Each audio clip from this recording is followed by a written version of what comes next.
Good morning. I'm Angus Woodward, normally one of your elementary RE teachers. Today's invocation comes from the Reverend Margaret Keep. As surely as we belong to the universe, we belong together. We join here to transcend the isolated self, to reconnect, to know ourselves, to be at home here on earth, under the stars, linked with each other.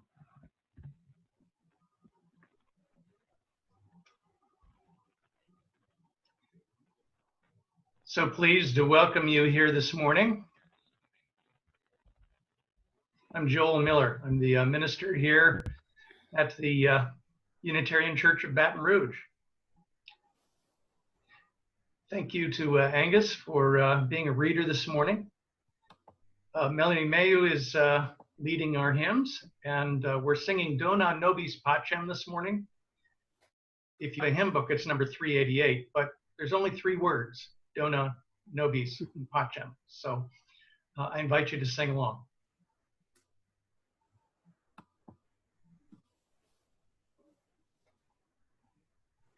Dona nobis pacem, pacem. Dona nobis pacem. Dona nobis pacem, pacem. Dona nobis pacem. Dona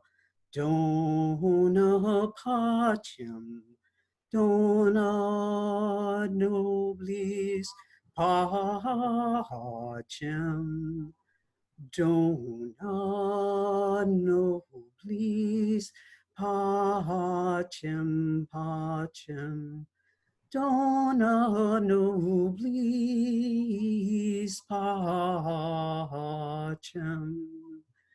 Dona nobis pacem. Dona nobis pacem. Dona nobis pacem. Dona nobis pacem, dona nobis pacem.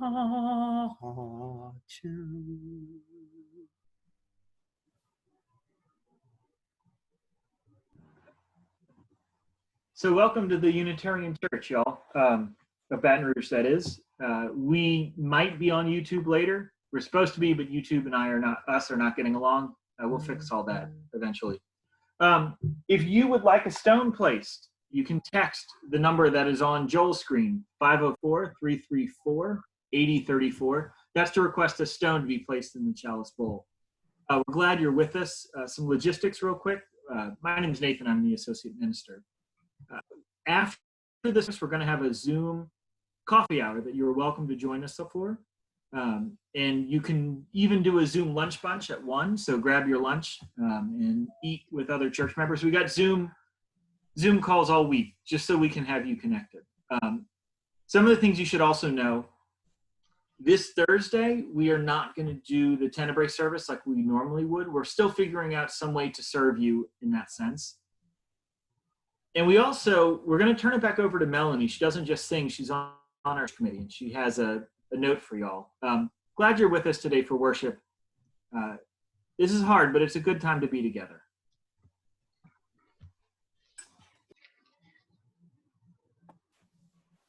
Good morning, everyone. This is Melanie now as a member of your search committee. And I am asking you all, and the entire search committee is asking you all to please complete the survey that was released last week.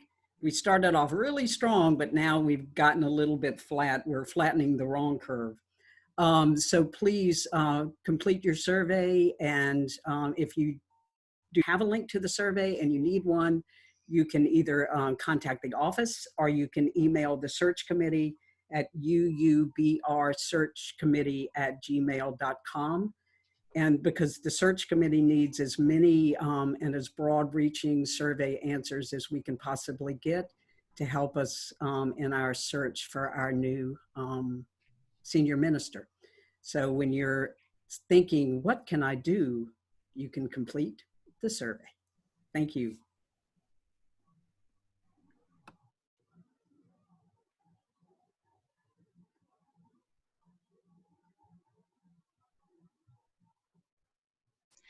So good morning. The lesson this morning is a story.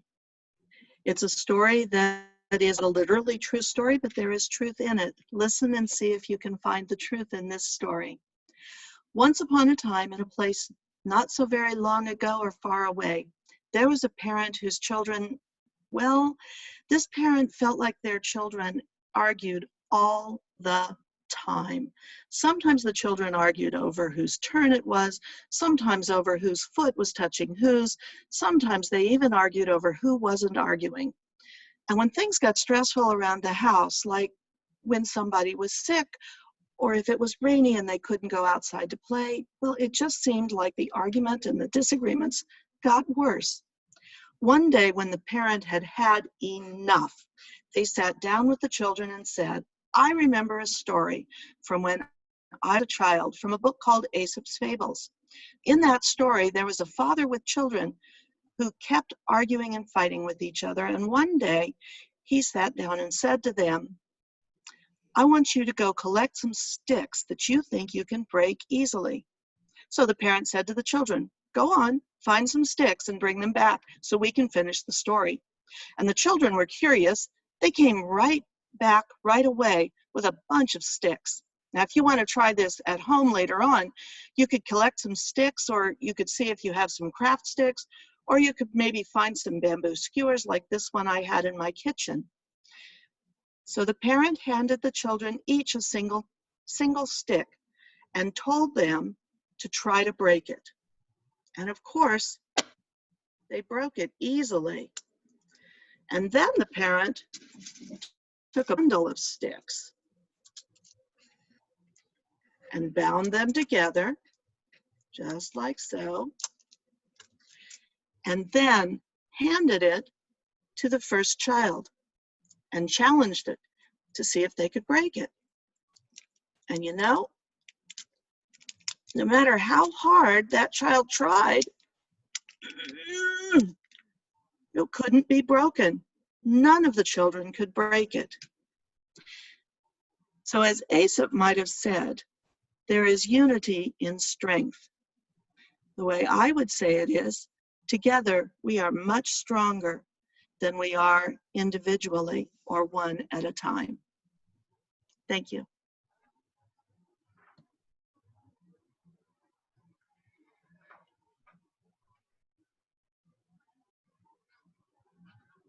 You can still text us with a request to place a stone.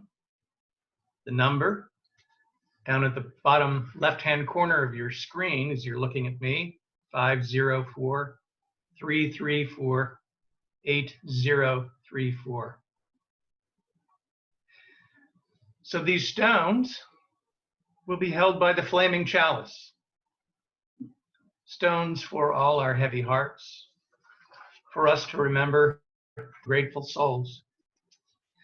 Today it may be my hand that places the stones into the flaming chalice. The chalice may be on a table in my apartment. We still sit next to each other virtually, and we will sit next to each other again, but until we sit next to each other again in person, the heart of what we do is here. It was never anywhere else. Even when we're in the same room, the heart of what we do comes alive within us and between us. The true sanctuary lives in our hearts.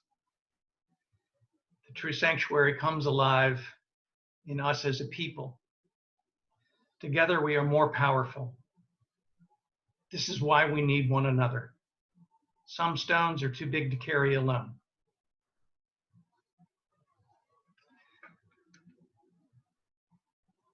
I have a stone this morning for Joan Penniman on the death of her husband, Alan. I have a stone for Johnny Parker and his partner, Sandra Harrison, on the death of Johnny's mother, Nelda Parker.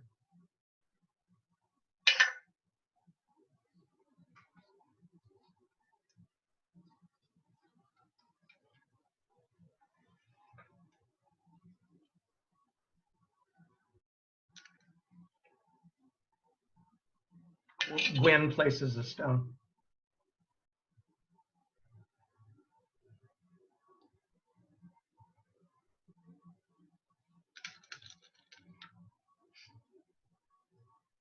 Becky places a stone. And in fact, these roses here on the altar this morning were given in honor of Becky's 90th birthday.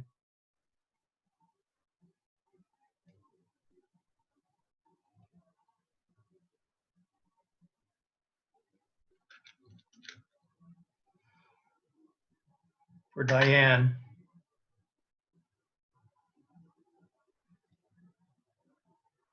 For Art.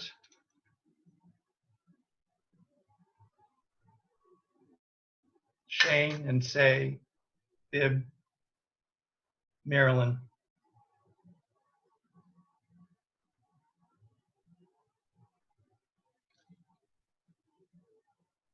For medical personnel.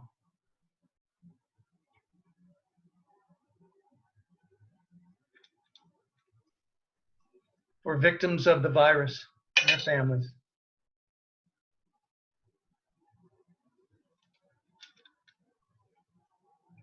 For Becky.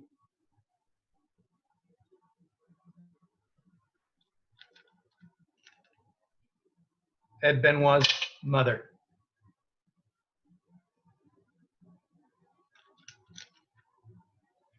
Bill Haywood places a stone.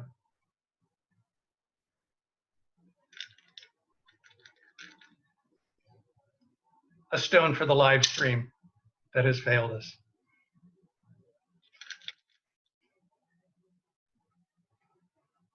For Vicki Berry.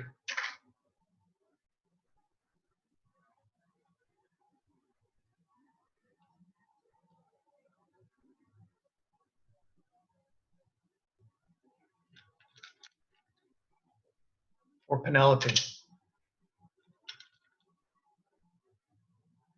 Elizabeth.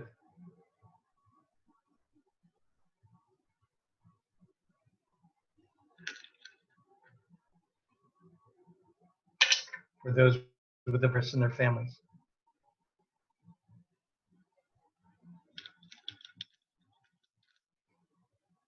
For the people at St. James Place.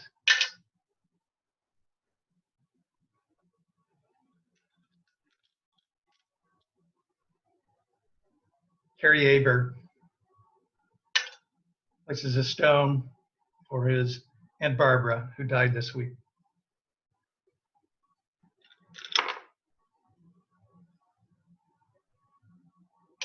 Sandra, Olive, Milo, and Vinny.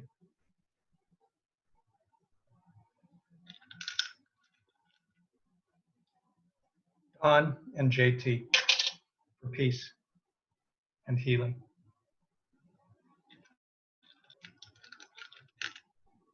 Stay well.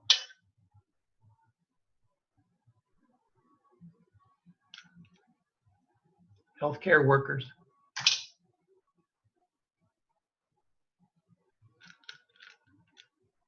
My nephew continues to fight.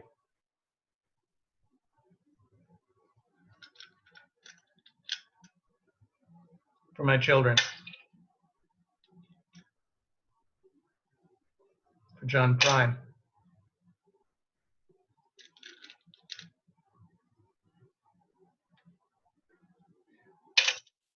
Rachel and Case, glad to be here.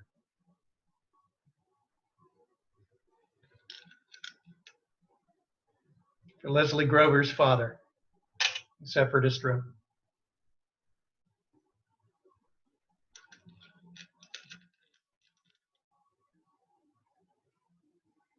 Janet Sullivan's family and friends.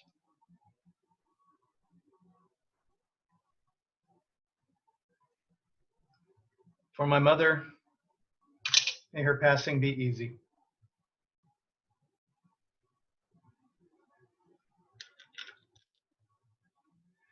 Mike Hebert, or his mother in hospice.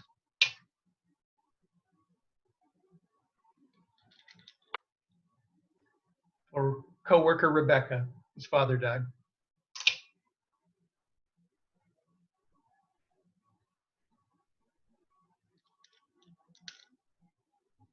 For a grandmother on Palm Sunday.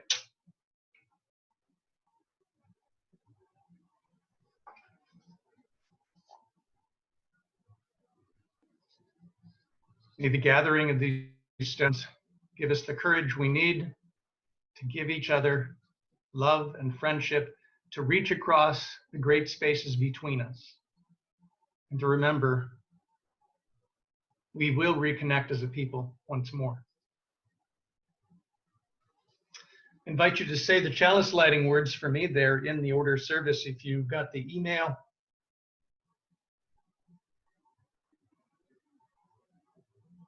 I suspect many of you know them. With hope to make this a better world, we light this flame. Its light is a symbol of the power of love.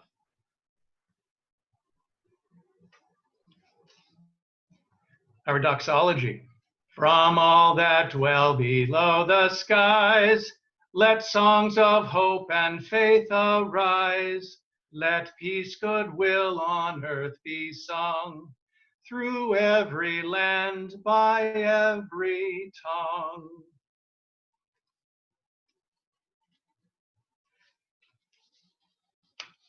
Well, we are still figuring out how to make things work. I hope you made it. Everyone who made it here from the non-functional YouTube page to this Zoom gathering. It's Palm Sunday. And Palm Sunday in the Christian tradition celebrates the story in which Jesus, a 33-year-old wandering Jewish rabbi, he entered the eastern gate of ancient Jerusalem. He entered, and the people there cheered and welcomed him with palm branches. He rode in on a donkey or an ass. The week that followed Jesus' last week of ministry, and in the story, the last year of his life, it begins with this Palm Sunday entrance, and then it ends on Easter Sunday, the most important day in a Christian's spiritual practice. So us Unitarian Universalists, we have significant roots in Christianity. And there are some people in this congregation and in other Unitarian Universalist congregations that practice Unitarian Universalist Christianity. Now, I think it's interesting.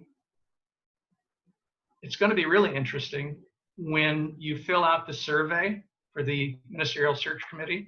I'm going to be curious to see how many of you in the congregation describe yourselves as Unitarian Universalist Christians, and how many of you describe yourself in with other kinds of beliefs. But especially this morning, I think that there will be a number of you who describe yourselves as not theists or non-theists or atheists. And that's true in most of our congregations. We're a diverse, theologically diverse group of people. So I'm telling a Christian story, but I don't think you have to believe in a god or goddess or godlets to find something useful in the story. I don't think it matters whether the story is literally true or not. In fact, I actually know a couple of Unitarian Christians who are atheists. But because this is an important day in the Christian tradition, whether or not we even practice Christianity, it has an effect on us. I find myself asking this question as I look at what we're doing on Palm Sunday. Why would a young rabbi ride an ass into an ancient city? And by doing so, what did he mean to do? Well, some liberal theologians and scholars of the Bible have contrasted what it would mean to ride into the city if you were the Roman governor, Pilate, or if you were the Caesar himself. You would ride into the main gate of the city, the western gate. You'd ride on a great stallion. There'd be rose petals on the ground or flower petals on the ground. There would be trumpets and great sounds. Jesus, however, rode in through the eastern gate, which was a working person's gate, a gate through which people took their trash out to the trash heap in Gehenna. For Jesus to enter on a donkey with palm branches being waved over him, cheered by the regular people of the city, no trumpets, no soldiers. This would have been a mockery in those times of what it meant to enter the city of Jerusalem. I'm sure that was a part of what led to Jesus' execution on an imperial Roman cross.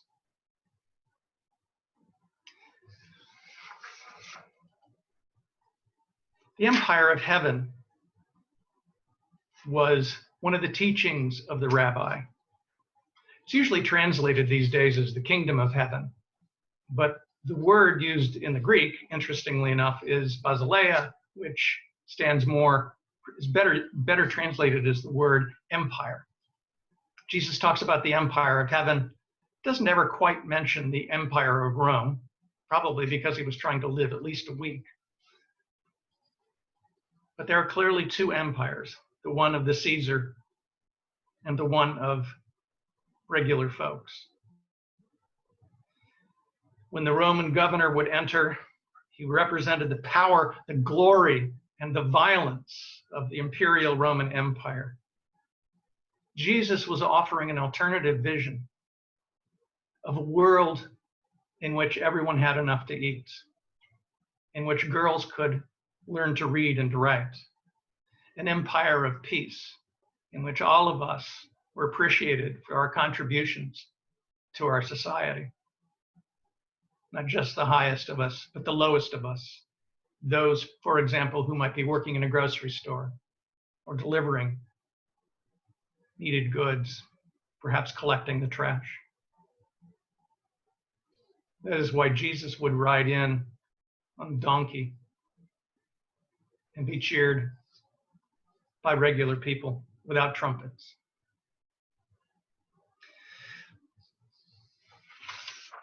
So I find myself wondering at a personal level. I dream of that empire of heaven, the empire of most of us, connected, interconnected, caring for one another. Is there a virus in the empire of heaven? Even though I ask the question, I don't want to lose sight of my dream. Even when I'm afraid, I don't want to lose sight of the heaven that is possible. This hymn we're about to sing together, in Hebrew, it's Hinem Atov. You'll find the words in your order of service. It's an old Jewish song, and it's a longing for us to be together in love and in peace.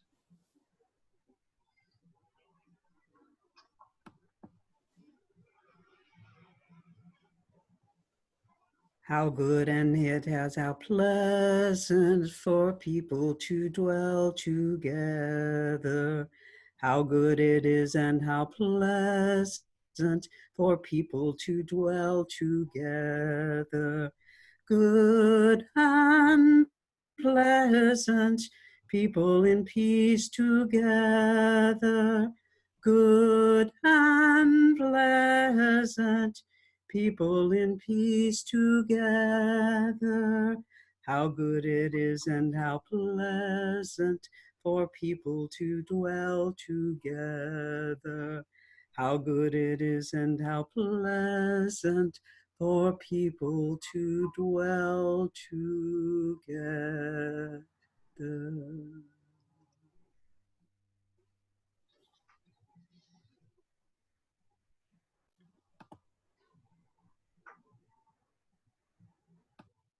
This reading is from Wendell Berry, read by Angus Woodward. When despair for the world grows in me, and I wake in the night at the least sound, in fear of what my life and my children's lives may be, I go and lie down where the wood drake rests in his beauty on the water, and the great heron feeds. I come into the peace of wild things, who do not tax their lives with forethought of grief. I come into the presence of still water, and I feel above me the day-blind stars waiting with their light. For a time I rest in the grace of the world and am free.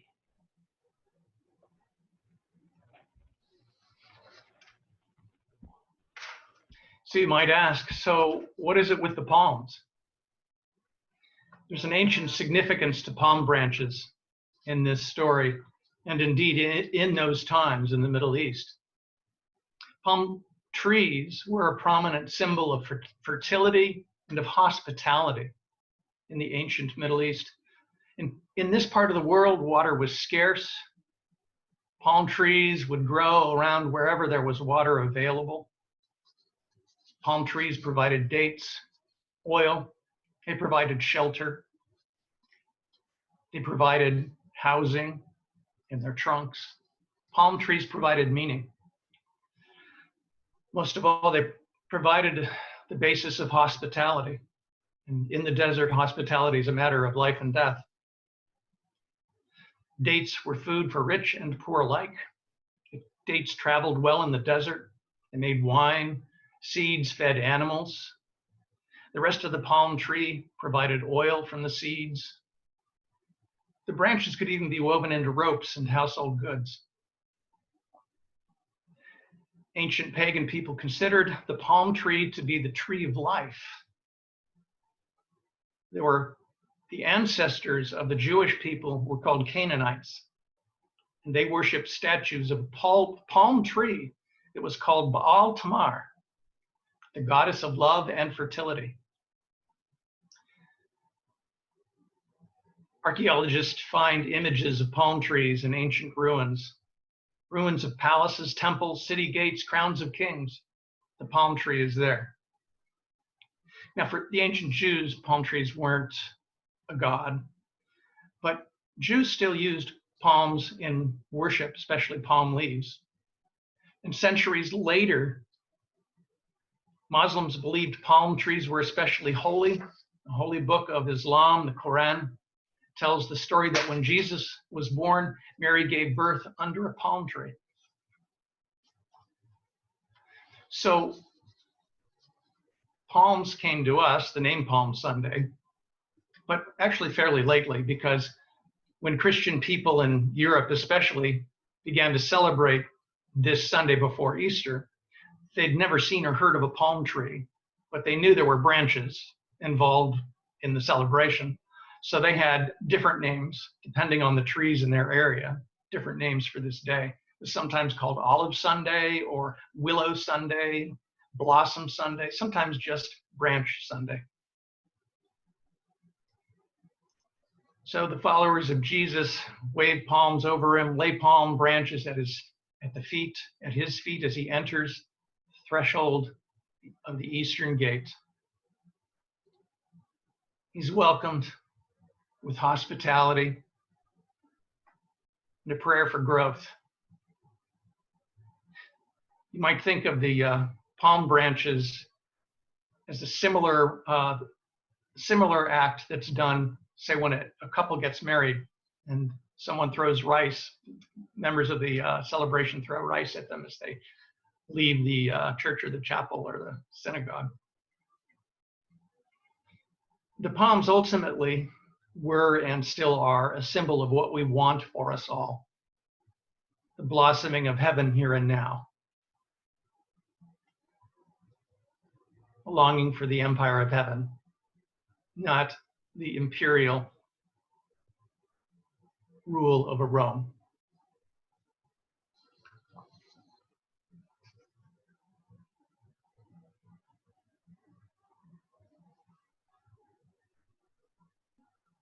Yes. When did we leave Egypt, and when did Egypt leave us? When were the chains of slavery broken, and when did we finally truly feel free? Freedom came in steps. It was part of the journey from Egypt to Canaan our people took, and we can still take.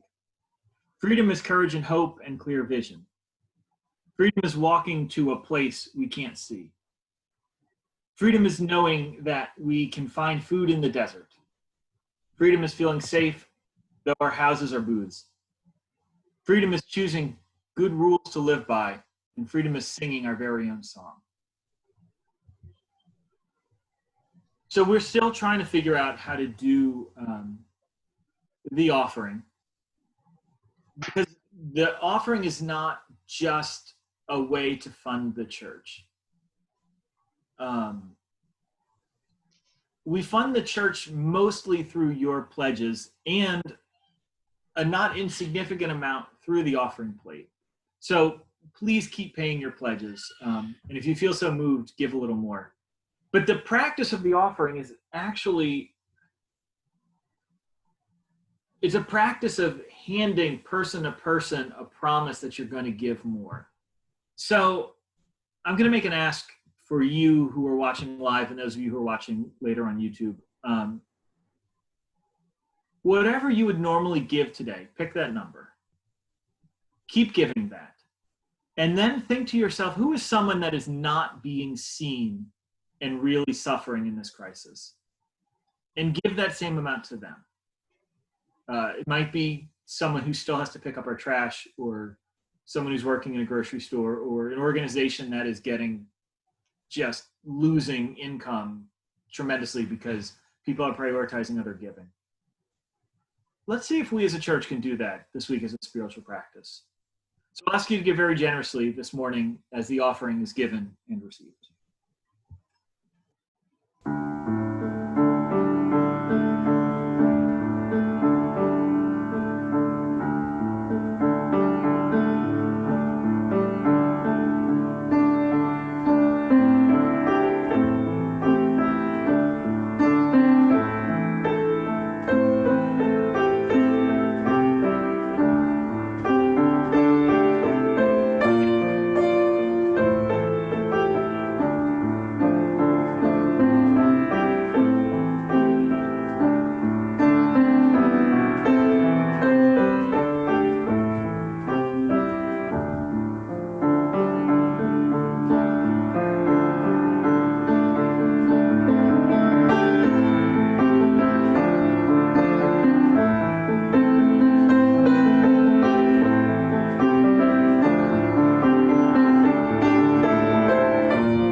Sure is a different world than it was 3 months ago, 4 months ago.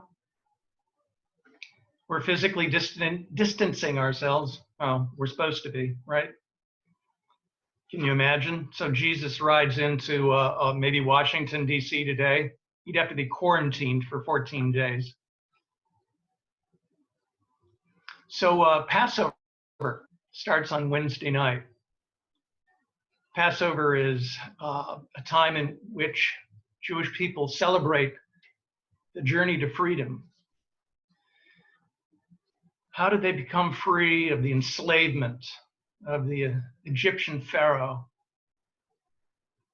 the empire of that land in that time? They talk about how in the meal that they hold each evening of Passover, they talk about that journey to freedom. The meal itself is called a Seder, and it means an ordered meal, a meal that happens in a specific way with specific stories and prayers and songs. Non-Jewish friends are often invited to these special meals, these Seders, as they're called, Passover Seders.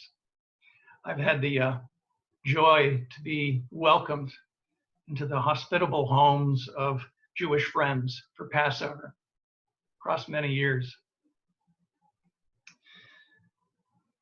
The words of the Seder, though, this year are going to be a little odd. And the Seders won't be living rooms and dining rooms crowded with friends and family. They'll be Seders by Zoom, mostly. The words of the Seder usually talk about how good it is to be together and to feed everyone who comes. Even the seat for Elijah, the unknown visitor, the Spirit, perhaps, the holy presence of something more than all of us, is welcomed on that night. It's supposed to be a comfortable night. Everybody's supposed to be enjoying being together. There's laughter, some tears. There's remembering, though, that there are plagues. There were plagues in the time that the Jewish people escaped the enslavement of the Pharaoh. So the usual contrast of what was and what is won't be there for Passover this year. Passover this year, for those celebrating it, we will be distanced, socially distanced, and those of us who care for others, we're giving up some of our freedom and we're staying home so that others will have the freedom not to become sick, so that others will have the freedom to do the work they need to do for us and not to become sick.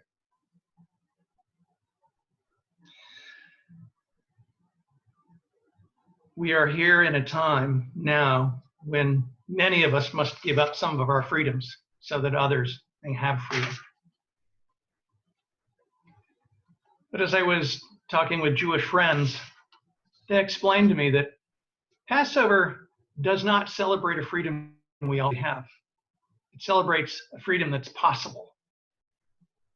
Perhaps Jesus, that Jewish rabbi of many years ago, might have called it the empire of heaven. Passover teaches about survival in a time of enslavement.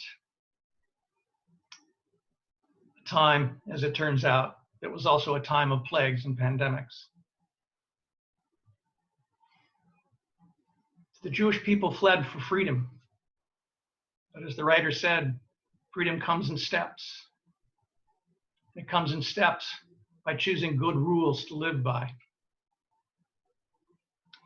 So one of the rules, if you will, that we Unitarian Universalists live by is understanding that everything's interconnected. That the suffering of one of us is the suffering of all of us. So the journey toward freedom, toward the empire of heaven, is one we have to make together, especially this year. The journey looks different, though. We've chosen not to leave our homes for the most part, unless we're medical workers or those everyday workers, those who provide our food, take care of our trash, keep the electricity on. The rest of us stay home. to keep them safe.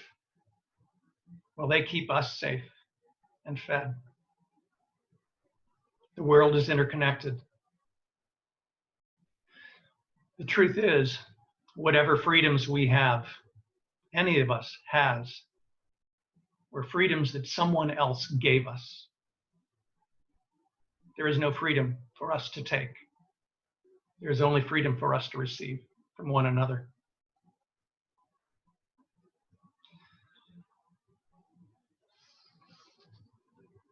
In this time of distance, may we remember how important these connections are. And when we are distanced physically, it becomes even much more important for us to connect in spirit, to connect in love. May we be grateful in this season for the freedom we receive from one another. May we someday come to the empire of heaven.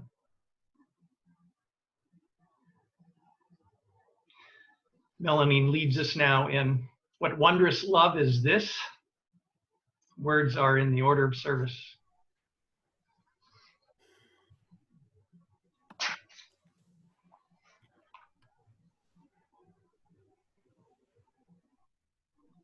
What wondrous love is this, oh my soul, oh my soul. What wondrous love is this, oh my soul.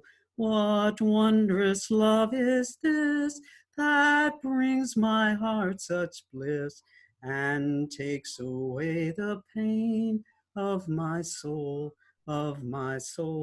and takes away the pain of my soul. When I was sinking down, sinking down, sinking down, when I was sinking down, sinking down, when I was sinking down beneath my sorrow's ground, friends to me gathered round, oh my soul, friends to me gathered round, oh my soul. To love and to all friends I will sing, I will sing. To love and to all friends I will sing. To love and to all friends whose pain and sorrows mend, with thanks until the end I will sing, I will sing. With thanks until the end I will sing.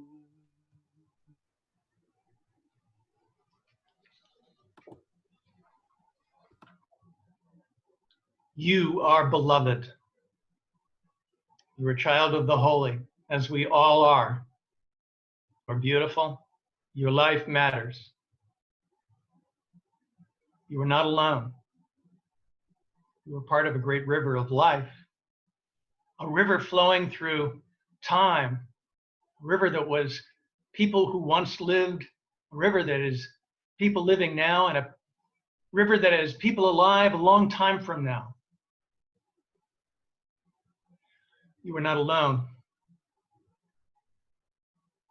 You are among us. Our ancestors lived and died so that you and this beautiful world, this broken world, this difficult world, can someday be a blessing for all people. Our ancestors and our descendants are calling to us now. They're telling us, cherish one another, keep together. You're stronger together than apart. They're telling us, be grateful for your lives, be grateful for this earth. Together we are strong enough to say yes to the call of these descendants and these ancestors. And we here now are maybe riding into the unknown. Let's ride together. Let's build the beautiful empire of grandmothers and children, flowers, and hands held out in love. Let us continue to work and cherish the world we live in, dream of, and live for. Amen.